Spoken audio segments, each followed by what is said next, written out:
Hello, ಎಲ್ಲರಿಗೂ ನಮಸ್ಕಾರ. ಇವತ್ತು ನಾವು ನಮ್ಮ ತೋಟದಲ್ಲಿರುವ ಕಾಳುಮೆಣಸು ಹಾಗೂ ಕಾಫಿ ಗಿಡಗಳಿಗೆ ಆರ್ಗ್ಯಾನಿಕ್ ಕಾಂಪೋಸ್ಟ್ ಗೊಬ್ಬರವನ್ನು ಹಾಕುವುದನ್ನು ಈ ವಿಡಿಯೋದಲ್ಲಿ ತೋರಿಸ್ತಾ ಇದ್ದೀವಿ. ಮೊದಲನೇದಾಗಿ ನಾವು ಕೊರೊಮಂಡಲ್ ಕಂಪನಿಯವರ ಕೊರೋನಿಯಂ ಎಂಬ ಉತ್ತಮ ಗುಣಮಟ್ಟದ ಬೇವಿನ ಹಿಂಡಿಯನ್ನು ಯೂಸ್ ಮಾಡ್ತಾ ಇದ್ದೀವಿ. ಇದನ್ನು ನಾವಿವತ್ತು ಕುರಿಗೊಬ್ಬರದ ಜೊತೆ ಮಿಕ್ಸ್ ಮಾಡಿ ಹಾಕೋದು. ಈ ಬೇವಿನ ಹಿಂಡಿಯ ಬೆನಿಫಿಟ್ಸ್ ಏನಂತ ಹೇಳಿದರೆ, ಈ ಕಾಳುಮೆಣಸು ಮತ್ತು ಕಾಫಿಗೆ ಇದು ರೋಗ ಮತ್ತು ಕೀಟಗಳ ನಿಯಂತ್ರಣಕ್ಕೆ ತುಂಬ ಉಪಕಾರಿ. ಕಾಳುಮೆಣಸಿಗೆ ಅಪಾಯಕಾರಿಯಾಗಿರುವ ನೆಮಟೋಡ್ಸನ್ನು ಕಂಟ್ರೋಲ್ ಮಾಡಲು ತುಂಬ ಹೆಲ್ಪ್ಫುಲ್ಲು. ಹಾಗೆ ಕಾಫಿಗೆ ಬೇರು ಹುಳ, ಬೋರರ್ ಮುಂತಾದವುಗಳ ಹಾವಳಿಯನ್ನು ತಡೆಯಲು ಇದು ಸಹಾಯ ಮಾಡುತ್ತದೆ. ಹಾಗೆ ಇದು ಮಣ್ಣಿನ ಫಲವತ್ತತೆಯನ್ನು ಹೆಚ್ಚಿಸುತ್ತದೆ. ಹಾಗೆ ಮಣ್ಣಿನಲ್ಲಿರುವ ಸೂಕ್ಷ್ಮಾಣು ಅಂದರೆ ಮೈಕ್ರೋ ಆರ್ಗ್ಯಾನಿಸಮ್ಸ್ನ ಬೆಳವಣಿಗೆಯನ್ನು ಉತ್ತೇಜಿಸುತ್ತದೆ. ಹಾಗೆ ಇದು ಬೇರಿನ ಬೆಳವಣಿಗೆಗೂ ತುಂಬ ಹೆಲ್ಪ್ಫುಲ್ ಆಗಿದೆ. ಮಳೆಗಾಲದಲ್ಲಿ ಮೆಣಸಿನ ಬಳ್ಳಿಗಳಿಗೆ ಬೇರು ಕೊಳೆ ರೋಗ ಅಂದರೆ ಕ್ವಿಕ್ ಕ್ವಿಲ್ಟ್ ಅಥವಾ ರೂಟ್ ರೋಟ್ ಹೆಚ್ಚಾಗಿ ಬರುತ್ತದೆ.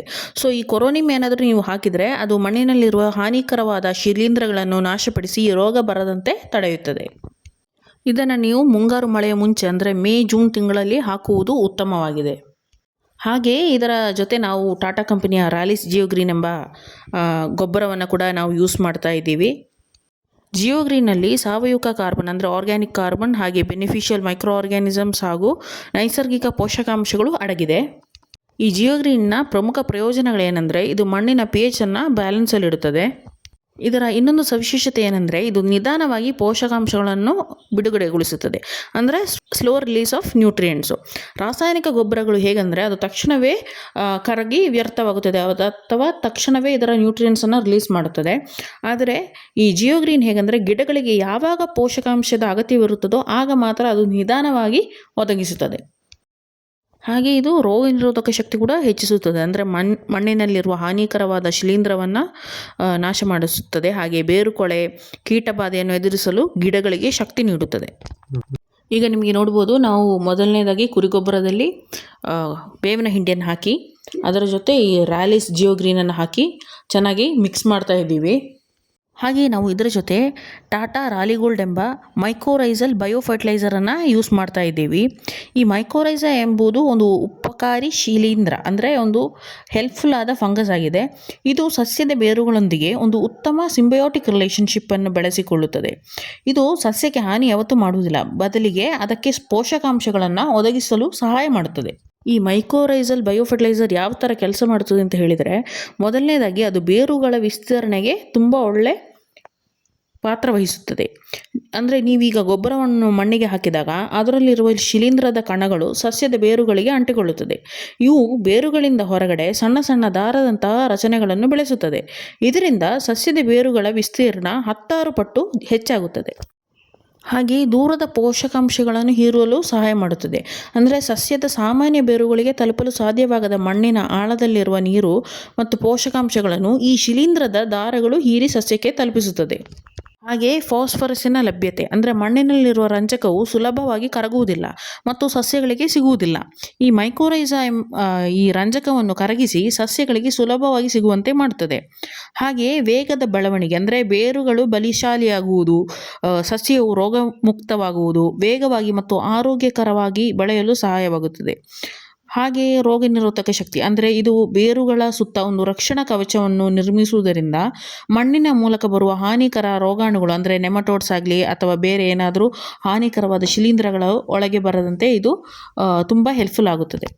ಹಾಗೆಯೇ ಸಸ್ಯಕ್ಕೆ ಎಲ್ಲ ಪೋಷಕಾಂಶಗಳು ಸರಿಯಾಗಿ ಸಿಗುವುದರಿಂದ ಉತ್ತಮ ಇಳುವರಿ ಕೂಡ ನಮಗೆ ಲಭಿಸುತ್ತದೆ. ಇದರಲ್ಲಿ ಗಮನಿಸಬೇಕಾದ ವಿಷಯವೇನೆಂದರೆ, ಇದನ್ನು ನೀವು ಯೂಸ್ ಮಾಡುವಾಗ ಯಾವುದೇ ಕೆಮಿಕಲ್ ಫಂಗಿಸೈಡನ್ನು ನೀವು ಮಣ್ಣಿಗೆ ಹಾಕಬಾರದು, ಯಾಕೆಂದರೆ ಅವು ಉಪಕಾರಿ ಶಿಲೀಂಧ್ರವನ್ನು ಕೊಲ್ಲುತ್ತದೆ. ಈ ಮೂರರ ಕಾಂಬೋ ನಿಮ್ಮ ಕಾಳುಮೆಣಸಿನ ಹಾಗೂ ಕಾಫಿ ತೋಟದಲ್ಲಿ ಯೂಸ್ ಮಾಡಿದರೆ ಅದೊಂದು ಅಲ್ಟಿಮೇಟ್ ಆರ್ಗ್ಯಾನಿಕ್ ಕಾಂಬೋ ಇದ್ದಂತೆ. ಅದು ಹೇಗೆಂದರೆ, ಜಿಯೋಗ್ರೀನು ಮಣ್ಣನ್ನು ಸುಧಾರಿಸುತ್ತದೆ, ಬೇವಿನ ಹಿಂಡಿ ಕೀಟ ಮತ್ತು ರೋಗಗಳಿಂದ ನಿಮ್ಮ ಗಿಡಗಳಿಗೆ ರಕ್ಷಣೆ ನೀಡುತ್ತದೆ, ಹಾಗೂ ರಾಲಿಗೋಲ್ಡ್ ಬೇರುಗಳ ಬೆಳವಣಿಗೆಯನ್ನು 3 ಪಟ್ಟು ಹೆಚ್ಚಿಸುತ್ತದೆ. ಈ 3 ಮಿಶ್ರಣಗಳ ಪ್ರಮುಖ ಪ್ರಯೋಜನಗಳೆಂದರೆ, ಒಂದು, ಬೇರುಗಳಿಗೆ ಜಾಲ 3 ಪಟ್ಟು ವಿಸ್ತರಣೆ, ಅಂದರೆ ರಾಲಿಗೋಲ್ಡಿನಲ್ಲಿರುವ ಮೈಕೋರೈಸ ಬೇರುಗಳನ್ನು ತುಂಬ ಚೆನ್ನಾಗಿ ಬೆಳೆದು ಬೇರುಗಳು ಜಾಲವನ್ನು ಮಣ್ಣಿನ ಆಳದವರೆಗೆ ವಿಸ್ತರಿಸುತ್ತದೆ. ಇದರಿಂದ ಗಿಡಗಳಿಗೆ ದೂರದಲ್ಲಿರುವ ಪೋಷಕಾಂಶ ಮತ್ತು ನೀರನ್ನು ಸುಲಭವಾಗಿ ಹೀರಿಕೊಳ್ಳಲು ಸಾಧ್ಯವಾಗುತ್ತದೆ. ಹಾಗೆಯೇ ರೋಗ ಮತ್ತು ಕೀಟಗಳಿಂದ ಸಂಪೂರ್ಣ ಬ್ರೇಕ್ ಸಿಗುತ್ತದೆ.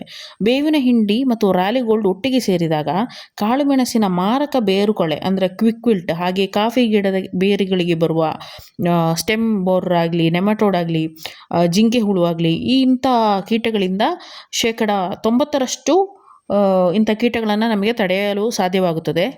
ಇನ್ನೊಂದು ಗರಿಷ್ಠ ಪೋಷಕಾಂಶಗಳ ಬಳಕೆ ಅಂದರೆ ನ್ಯೂಟ್ರಿಯೆಂಟ್ ಎಫಿಷಿಯನ್ಸಿ.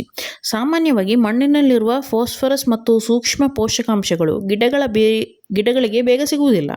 ಆದರೆ ಜಿಯೋಗ್ರೀನ್ ಮತ್ತು ರಾಲಿಗೋಲ್ಡ್ ಮಿಶ್ರಣವು ಈ ಸ್ಥಿರ ಪೋಷಕಾಂಶಗಳನ್ನು ಕರಗಿಸಿ ಗಿಡಕ್ಕೆ ನೇರವಾಗಿ ಸಿಗುವಂತೆ ಮಾಡುತ್ತದೆ. ಹಾಗೆಯೇ ಬರಗಾಲ ತಡೆದುಕೊಳ್ಳುವ ಶಕ್ತಿ ಕೂಡ ಇದೆ. ಅಂದರೆ ಇದರ ಬರಗಾಲವನ್ನು ರೆಸಿಸ್ಟೆನ್ಸಿ ಜಾಸ್ತಿ ಮಾಡುತ್ತದೆ. ಈ ಮಿಶ್ರಣವು ಮಣ್ಣಿನಲ್ಲಿರುವ ತೇವಾಂಶವನ್ನು ದೀರ್ಘಕಾಲ ಹಿಡಿದಿಡುತ್ತದೆ. ಹಾಗೆ ಮಳೆ ಕೈಕೊಟ್ಟಾಗ ಅಥವಾ ಬೇಸಿಗೆಯಲ್ಲಿ ಕಾಫಿ ಮೊಗ್ಗುಗಳು ಒಣಗದಂತೆ ಹಾಗೂ ಮೆಣಸಿನ ಬಳ್ಳಿಗಳು ಬಾಡದಂತೆ ರಕ್ಷಿಸುತ್ತದೆ. ಈ ಮೂರನ್ನು ಮಿಕ್ಸ್ ಮಾಡಿ ನೀವು ಹಾಕಿದರೆ ನಿಮಗೆ ಕಾಫಿಗಳಿಗೆ ಬೀಜದ ತೂಕವನ್ನು ಹೆಚ್ಚುತ್ತದೆ. ಹಾಗೆ ಕಾಳು ಮೆಣಸಿಗೆ ನಿಮಗೆ ಉತ್ತಮ ಇಳುವರಿಯನ್ನು ನೀಡುತ್ತದೆ. ಇದನ್ನು ನಾವೀಗ ನಮ್ಮ ತೋಟದಲ್ಲಿ ಹಾಕುವಾಗ ಗಿಡದ ಬುಡದಿಂದ ಸುಮಾರು ಅರ್ಧ ಫೀಟಿನಷ್ಟು ದೂರದಲ್ಲಿ ನಾವು ಇದನ್ನು ಹಾಕಿದ್ದೀವಿ. ಅದು ನೆಟ್ಟ ಕಾಫಿ ಗಿಡಗಳಿಗೆ ಸ್ವಲ್ಪ ಕಡಿಮೆ ಹಾಕಿದರೂ ಸಾಕಾಗಬಹುದು. ಕಾಳುಮೆಣಸಿನ ಗಿಡಗಳ ಬುಡದ ಸುತ್ತ ನಿಮಗೆ ಅಡಿಕೆ ಮರವಾಗಲಿ ಅಥವಾ ಸಿಲ್ವರ್ ಆಗಲಿ, ಬೇರೆ ಯಾವುದೇ ಮರವಾಗಲಿ, ಧೂಪವಾಗಲಿ, ಆ ಥರ ಯಾವುದೇ ಮರಗಳಿಗೆ ನೀವು ಕಾಳುಮೆಣಸು ಹಾಕಿದರೂ ಅದರ ಸುತ್ತ ನಿಮಗೆ ಬುಡದ ಸುತ್ತ ಒಂದು ಅರ್ಧ ಅಡಿ ಬಿಟ್ಟು ನಿಮಗೆ ಇದನ್ನು ಹಾಕಬಹುದು. ಈ ಕಾಂಬೋ ಗೊಬ್ಬರವನ್ನು ಹಾಕಿದ ನಂತರ ನಿಮಗೆ ಇದರ ಸುತ್ತ ಹಾಕಿದ ನಂತರ ಇದರ ಮೇಲೆ ಒಣ ಎಲೆ ಏನಾದರೂ ಹಾಕಿ ಮಲ್ಚ್ ಮಾಡ್ಬೋದು. ಸ್ವಲ್ಪ ನೀರು ಕೂಡ ನಿಮಗೆ ಅದರ ಮೇಲೆ ಹಾಕಬಹುದು. ಇದನ್ನು ಮುಂಗಾರು ಮಳೆಯ ಆರಂಭದಲ್ಲಿ ಅಂದರೆ ಮೇ ಜೂನಲ್ಲಿ ನೀಡುವುದು ಅತ್ಯಂತ ಸೂಕ್ತ. ಸಾಧ್ಯವಾದರೆ ಮಳೆಯ ನಂತರ ಅಂದರೆ ಆಲ್ಮೋಸ್ಟ್ ಸೆಪ್ಟೆಂಬರ್ ಅಕ್ಟೋಬರ್ ಟೈಮಲ್ಲಿ ನಿಮಗೆ ಇನ್ನೊಮ್ಮೆ ನೀಡಬಹುದು. ಇದು ತೋಟದ ಮಣ್ಣಿನಲ್ಲಿ ಮಾಯಿಶ್ಚರ್ ಕಂಟೆಂಟ್ ಸ್ವಲ್ಪ ಚೆನ್ನಾಗಿರುವಾಗ ನಿಮಗೆ ರಿಸಲ್ಟ್ ಅತ್ಯದ್ಭುತವಾಗಿರುತ್ತದೆ. ಇದು ಚಿಕ್ಕ ಕಾಳುಮೆಣಸಿನ ಗಿಡಗಳು ಅಥವಾ ಚಿಕ್ಕ ಕಾಫಿ ಗಿಡಗಳಿಗಾದರೆ ನಿಮಗೆ ಒಂದು ಅರ್ಧ kg ಅದರ ಬುಡದ ಸುತ್ತ ನಿಮಗೆ ಹಾಕ್ಬೋದು. ಅದೇ ದೊಡ್ಡ ಕಾಳುಮೆಣಸಿನ ಬಳ್ಳಿ ಅಥವಾ ದೊಡ್ಡ ಕಾಫಿ ಗಿಡಗಳಾದರೆ ನಿಮಗೆ 1.5-2 kg ನಿಮಗೆ ಅದರ ಬುಡದ ಸುತ್ತ ಹಾಕ್ಬೋದು. ಬುಡದಿಂದ ಒಂದು ಅರ್ಧ ಫೀಟ್ ಬಿಟ್ಟೇ ನೀವು ಅದನ್ನು ಹಾಕಲು ಗಮನಿಸಬೇಕು. ಈ ವಿಡಿಯೋ ಇಷ್ಟವಾದರೆ ಎಲ್ಲರೂ ಲೈಕ್ ಮಾಡಿ, ಶೇರ್ ಮಾಡಿ ಹಾಗೂ ನಮ್ಮ ಚಾನಲ್ಗೆ ಸಬ್ಸ್ಕ್ರೈಬ್ ಮಾಡಿ. ಈ ಥರ ಕೃಷಿ ವಿಡಿಯೋಗಳು ನಮ್ಮ ಚಾನಲಲ್ಲಿ ಅಪ್ಲೋಡ್ ಮಾಡ್ತಾನೆ ಇರ್ತೀವಿ. Thank you.